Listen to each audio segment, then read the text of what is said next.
So without further ado, let me go on to introduce Polly. So Polly Collingridge heads up business development at the Cultural Intelligence Centre UK, and she's also a certified facilitator. She's had the privilege of speaking regularly with a wide range of private and public sector clients about intercultural challenges they're experiencing, then liaising with global network of facilitators to craft customized training solutions. And Polly is passionate about the role of cultural intelligence, or CQ, in helping us work towards a society in which we all understand each other a little better. So let's move on to listen to Polly and her session as our opening plenary for today. Hi, Polly. Classic rookie error. I had to start unmute. Can you see my screen? We can, but we can see the kind of presenter view sort of thing. Of Oh, okay. Hold on. Sorry. 1 second and I'll sort myself out.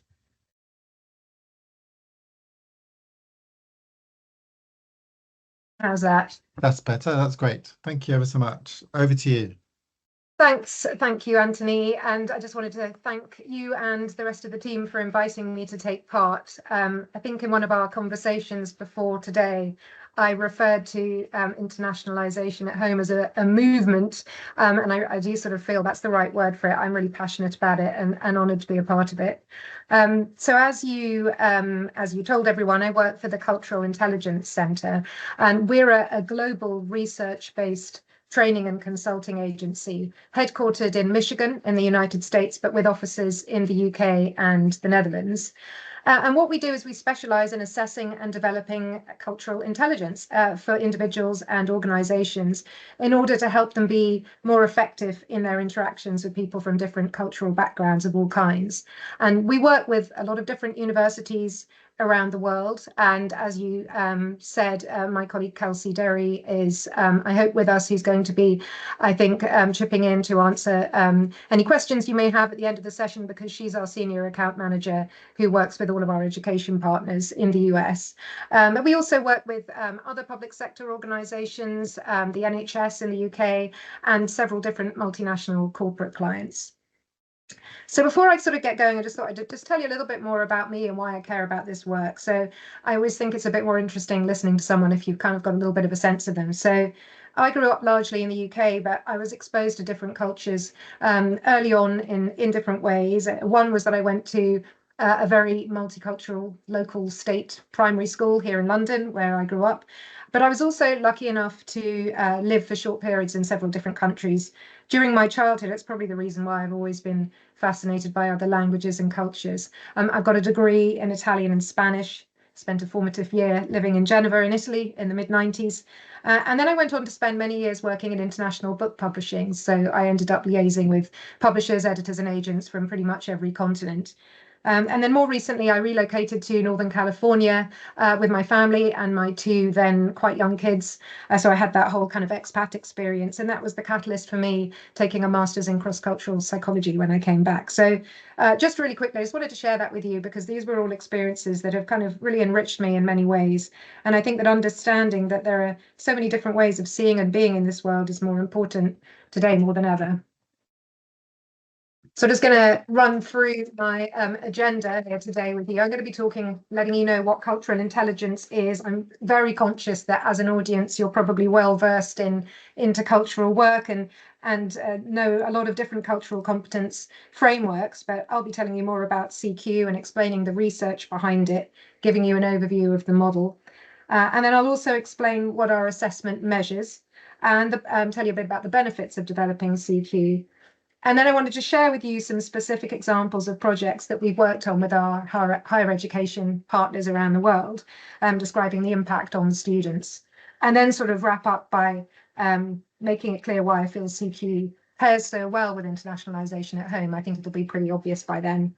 So the aim is to have about 10 minutes at the end to open up the floor to any questions. So I thought I'd start by introducing you to the central research question that has informed the CQ literature for over 20 years now. This is where it all began in the late 1990s. The pioneer of CQ research is Professor Soon Ang, who is the Professor of Management at the Nanyang Technological University in Singapore. She was interested in identifying a predictor of success in multicultural situations. So she didn't feel like it was enough to identify a predictor of cultural sensitivity or cultural awareness, because you can be both those things without necessarily being effective in your intercultural interactions. So what she did, in order to measure success, she looked at teams of people who were trying to solve the problem of the millennium bug. If you remember, this was that concern that all the computers were going to stop working on New Year's Eve 1999 because of the way the dates had been coded up until then. And several international teams were convened to try and, the brightest minds were trying to solve the problem. But the thing is, some of them worked really well together and some of them didn't. And it turned out through the research that cultural intelligence was the differentiator. So since then, there have been nearly 3 decades of internationally peer-reviewed academic studies conducted around the world. And to date, the Cultural Intelligence Centre has assessed over 250,000 people. And unlike other cultural competence frameworks, the CQ research comes from theory, specifically the American psychologist Robert Sternberg's theoretical framework that there are different loci of intelligence. So he conceived of intelligence as the capability to function in a specific situation, as sort of a form of adaptability. And he identified 4 key factors of intelligence, which were motivation, cognition, metacognition, and behavioral flexibility. And as we'll see shortly, cultural intelligence, CQ, has 4 dimensions based on the application of this theory. So we're often asked, how CQ got its name. Why is it CQ, not CI?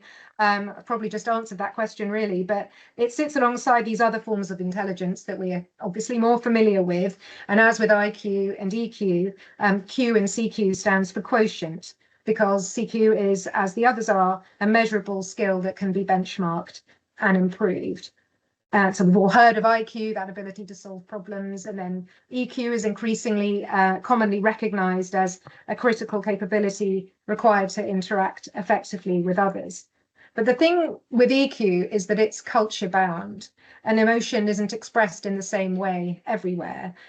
Sometimes a smile's appropriate in certain situations in some cultures, but it won't be in others. So you can have high EQ in one cultural context, but not in every cultural context. And that's where cultural intelligence comes in. And it's shown by the research to be complementary to, but distinct from, emotional intelligence. And CQ allows you to have the appropriate sort of social sensibilities, even outside of the culture that you're familiar with. And this is the official definition here, this capability to function and relate effectively in culturally diverse situations. And it is really important to note that whilst, we often think about international culturally diverse situations, CQ is also entirely applicable across other cultural differences, whether they be of sort of race and ethnicity, or gender, or generation, or socioeconomic background, or even cultural differences between departments and organizations. And the other thing to know is that the CQ model focuses only on learned skills. So there's quite a lot of intercultural competence frameworks out there that maybe mix together personality traits, values, and attitudes that are kind of more fixed. But the interesting thing, the kind of beauty of CQ, if you like, is that it's a malleable ability that can be impacted and improved. The research shows that, when developed in individuals and in leaders and in teams, CQ just leads to a more inclusive environment, more effective teamwork, better relations, more effective leadership, and so on. And I'll say a little bit more about that in a minute. But before then, let's just break CQ down a little bit further and talk about its components so that you can understand a bit more what's involved. So here's the framework, the CQ model, and it's made up of these 4 unique capabilities which mirror those 4 factors of intelligence of Sternberg's. So CQ drive is your motivation. How motivated might students be to engage with those who are different from them on campus or in the wider world? And how confident are they in those interactions? That's really a key question, and it kind of all starts with that. CQ knowledge is your understanding about how people and cultures differ. So this is your kind of classic cultural awareness.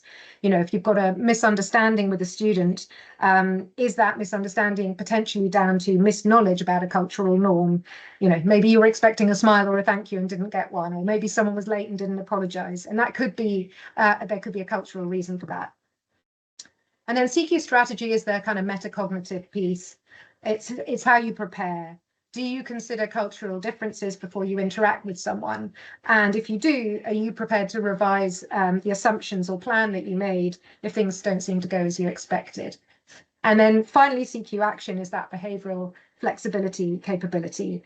It's about changing the speed at which you speak according to who you're talking to, adapting your tone. You know, how do you emphasize what's being said versus what's kind of not being said, especially in a high stakes situation?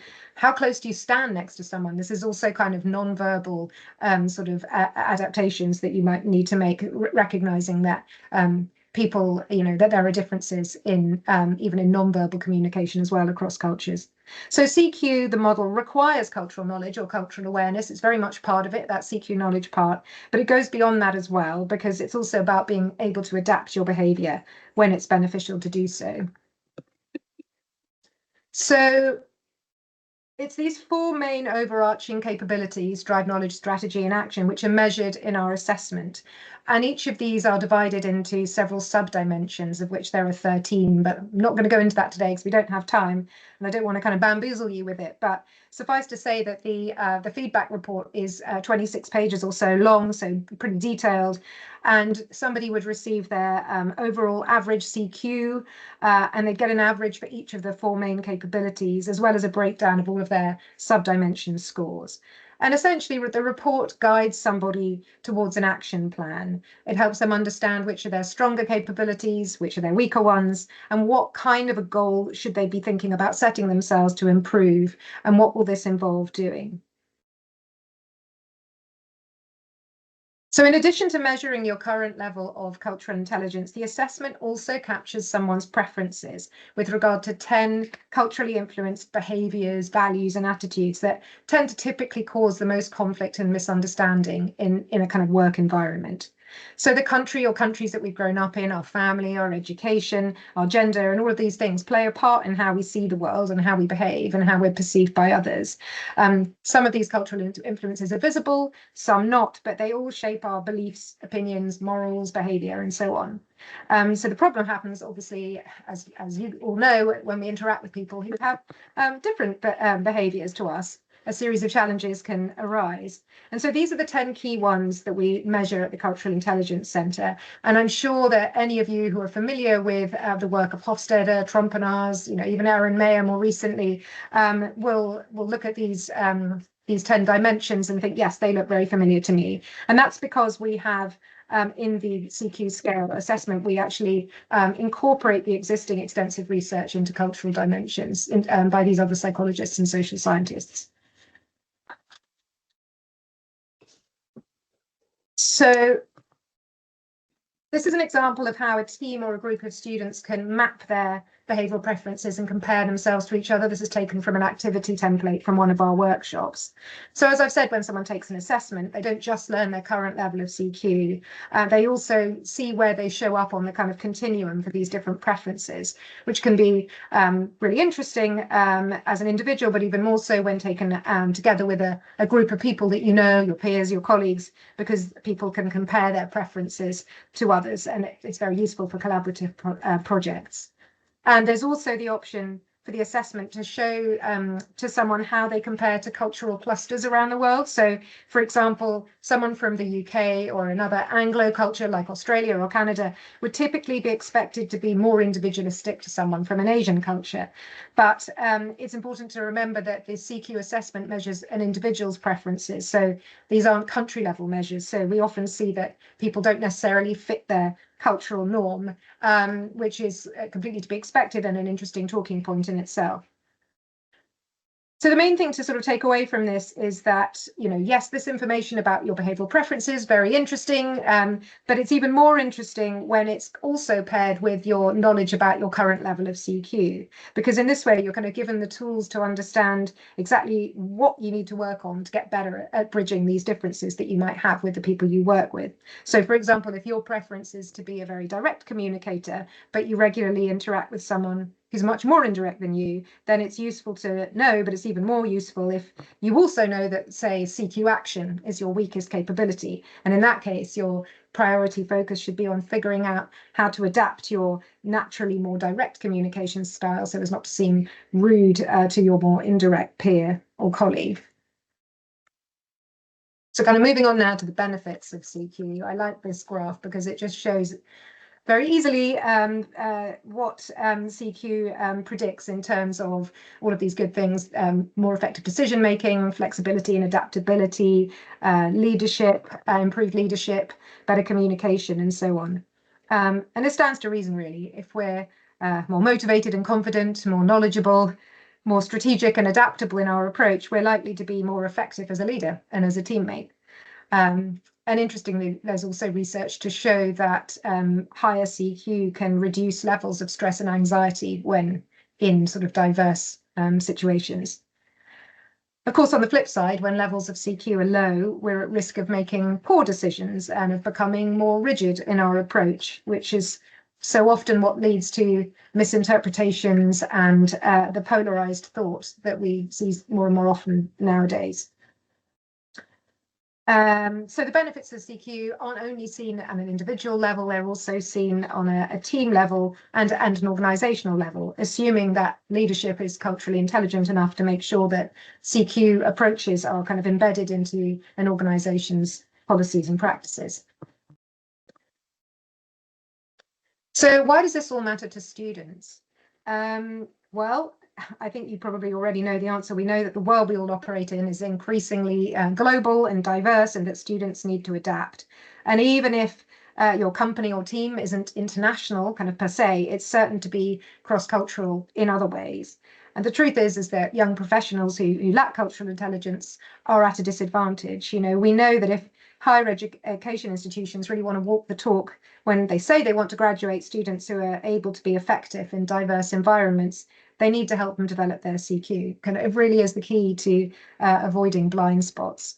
And we know that recruiters and future employers are all looking for globally competent talent. And by developing their CQ, students can develop stronger interpersonal skills, enhance their critical thinking skills, have greater empathy and self-awareness, and develop that almost cliched, the global mindset. We hear people talking about it so much. So I hope it's pretty obvious now that the why behind any program designed to promote the development of CQ is the same as the why behind any internationalization at home initiative, in my view. So I thought it would be interesting at this point to take a minute to consider what happens if we launch into intercultural collaborations without CQ training, because of course you can do that and hope that people just learn on the job, but it's not always that simple. So imagine a diverse group of students working on a project together in a global business course, and they've been assigned a presentation on building a global marketing strategy. What could go wrong without CQ? Well, several things. Communication problems. Let's say one student assumes that open debate and very direct kind of conversation communication is the way forward, but there's somebody else in the group who's much less vocal in meetings and prefers indirect communication. You can see that this is going to lead to misunderstandings, people making assumptions, resorting to stereotyping. Perhaps that one student now thinks the other person's way too assertive, perhaps he thinks they're taking over. There's a chance of missed deadlines because you've got a group of people who all have different interpretations of what a deadline means. Maybe materials are delivered late by some people, which causes resentment and frustration among others. Essentially, it's very easy for team dynamics to start fracturing, for frustration to build, for psychological safety to be reduced, and to have a group that sort of splinters into silos with a final presentation that feels a bit disjointed. The result being not necessarily a great grade and nobody particularly wanting to work together again.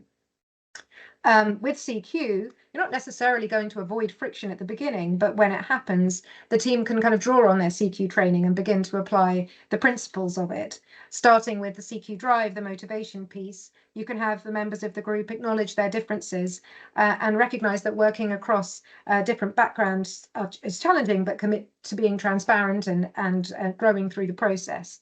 With CQ knowledge, they can take time to learn about each other's communication preferences and their different time orientations and academic norms that they're used to before they actually get going on the project itself.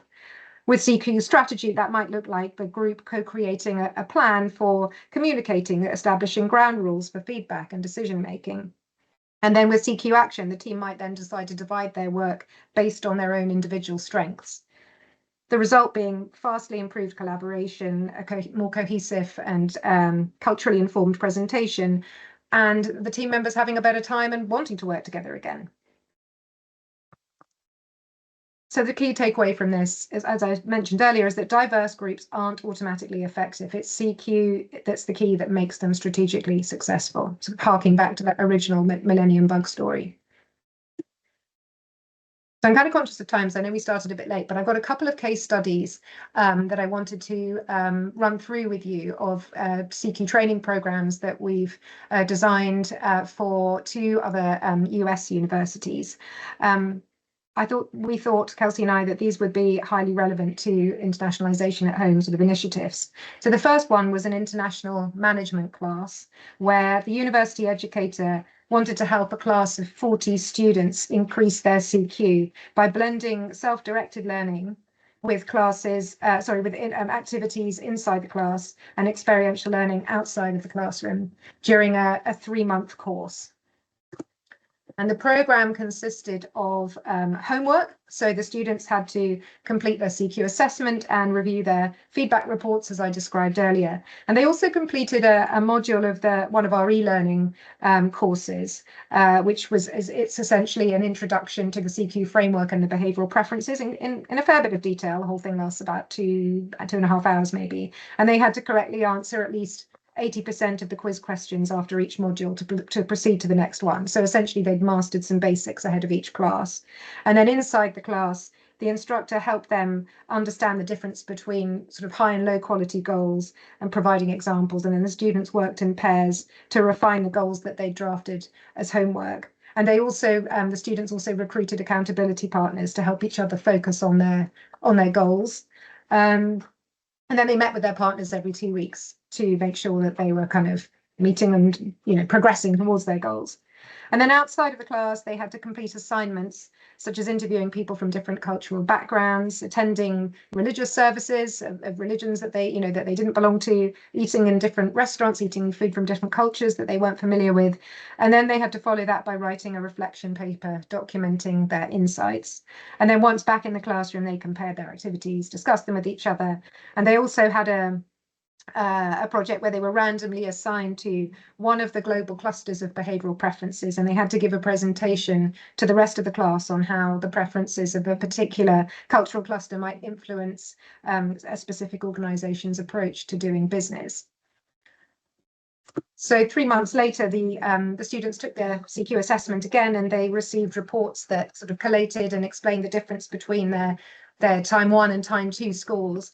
And as you'll see, there was a significant increase in all of the capabilities, particularly in knowledge and action. So in the second case study, this was a very prestigious business school that came to us because they realized they didn't have a tangible means to assess and develop intercultural competence among their students. It was a 3-year program, which they started in their second year of their course. Not sure, but I'm assuming it was a 4-year course. So in the first year, they focused on helping students understand their own cultural identity, which involved taking the assessment. And then I think they attended a debrief session to understand their results, created their personal development plan. And then they challenged the students to identify 3 to 5 other students from a different cultural background to them to work on a leadership challenge together. And then the second year involved integrating everything they've learned and applying CQ during some form of intercultural immersion. I think it was sort of a study abroad or an internship and so on. And the students prepared for that by drawing on their assessment results. And then they had to write a sort of an after the event report to transfer learning from that immersion experience to goals in the future. And then in the final year of the program, students focused on how they could apply CQ in the interviewing process and during their first sort of job experiences after graduation.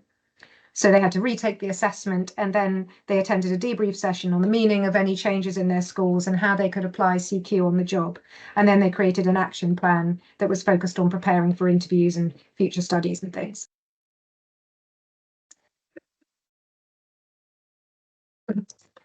So, and the results here, very promising. The students were highly engaged in the program, reported, this is lovely to hear, a higher level of assimilation among students who had different cultural backgrounds after the program from before. And career service counsellors reported that students were better able to articulate the connection between intercultural immersion experiences and the kinds of jobs they hope to have after graduation.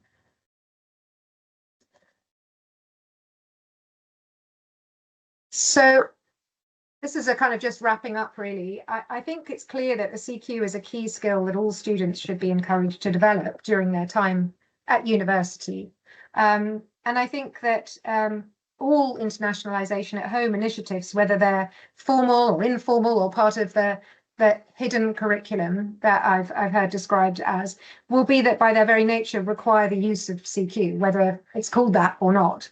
And since internationalisation at home initiatives kind of can't help but promote the development of CQ just in their very nature, their impact could easily be measured with the taking of a CQ assessment, both before and after the initiative.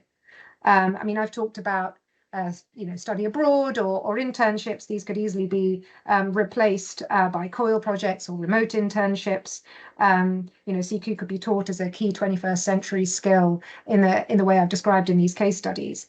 CQ knowledge would be enhanced by having more globally diverse reading lists on the curriculum and so on.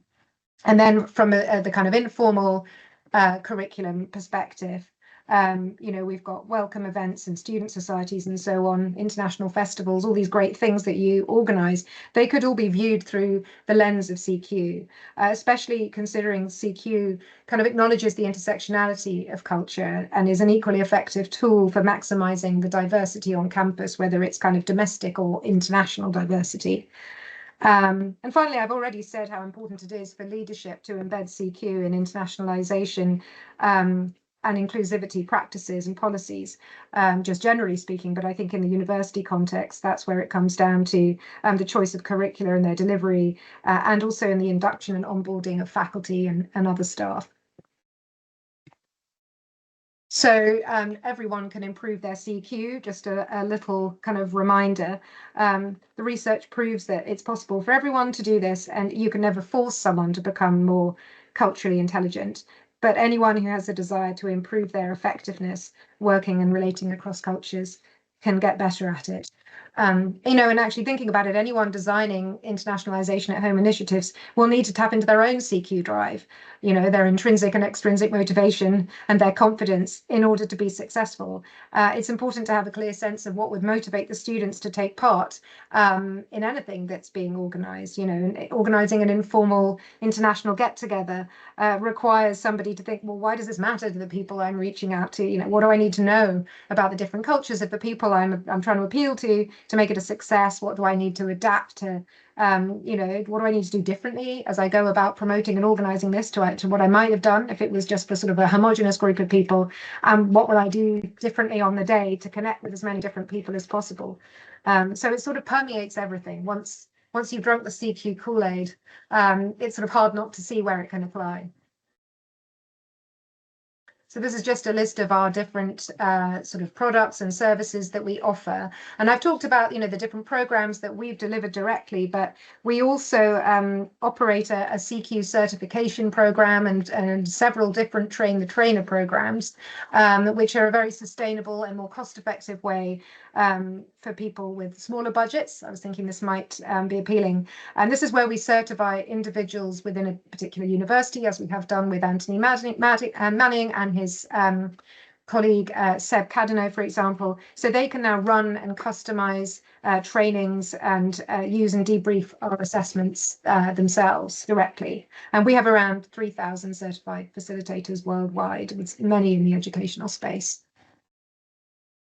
So thank you so much for listening to me. I'm really conscious that's such a monologue, but hopefully it's there'll be some time for questions. Do, if you're interested, check out our website, culturalq.co.uk. And if you're elsewhere in the world, you can check out culturalq.com, which is still us, but the American website. And also feel free to reach out to me directly. It's my email there. Great, thank you so much, Polly. That was excellent. Really great to see how we can all work with CQ and the function it has in helping us demonstrate impact, as you've said.